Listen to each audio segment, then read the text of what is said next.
The Apple Watch might be getting all the buzz lately, but that doesn't mean there aren't other smartwatches out there. In fact, there are many out there, including the relatively new ASUS ZenWatch, which I decided to pick up since we haven't looked at it yet here on Phone Dog. So let's go ahead and unbox it and see what it's all about.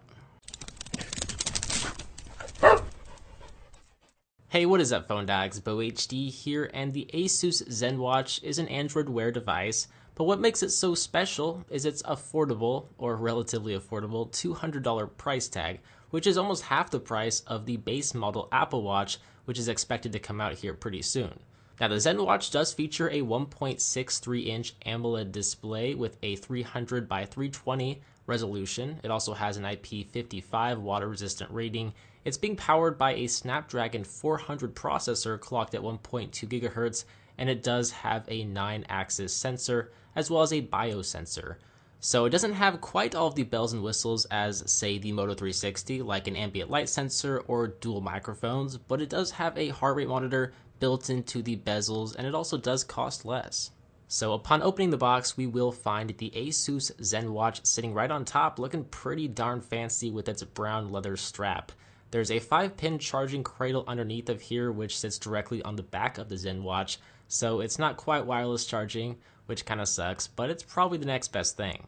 Then we have a bunch of paperwork for the warranty, the instructions, and just the get started packets, all of which are pretty standard for new devices. And then there's a little pouch that holds the micro USB charging cable, and then there's also a US wall wart that is included here, but that's about it. So after taking the ZenWatch out of its protective plastic, it really doesn't look too bad, but I did immediately notice the kind of rather thick bezels around the entire device, most notably on the top and bottom, but that's mostly just because these bezels do house the biosensor, so you can actually put your 2 fingers on the bezels and measure your heart rate, which is kind of cool. The display also does seem unusually small since I do use the Moto 360 on a regular basis as my kind of daily driver smartwatch, but it's not too much smaller really. The leather band also looks pretty nice, and it looks like you can easily swap out the band, so if you don't like this stock look, then don't worry about it, it is customizable. With that said, I do like the clasp in the sense that you don't have to get it shortened at a watch shop, so you can do it yourself and it'll be ready to go right out of the box. But the metal clasp itself is pretty thick, like it adds like a whole bunch of bulk to the bottom of your wrist. And the leather strap itself is also pretty darn stiff. It's definitely going to take some time to kind of loosen it up, but it is genuine leather, and this is kind of to be expected. So between those two things, I'll just have to get used to it, I guess. As for the watch body itself, I love that it's made of metal and that it's minimalistic with only one little tiny physical button hiding on the back. It's also pretty darn thin and sits on my arm or my wrist pretty well. Also, if you look up close, it does appear to have a very slight curve to it since the display is slightly curved itself.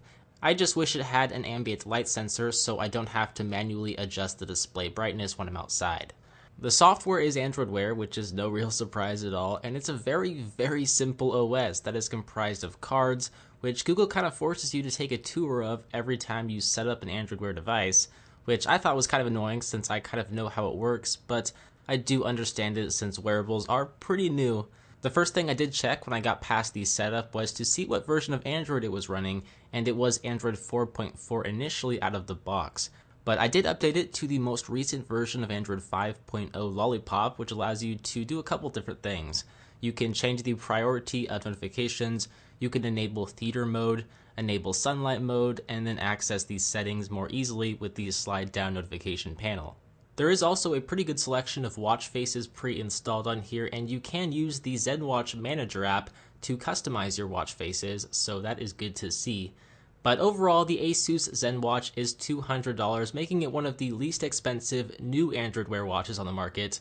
So let me know what you'd like me to focus on specifically in my full review, and I do plan on comparing it to the Moto 360, so stay tuned for that, and just let me know what you think of this device based off first impressions.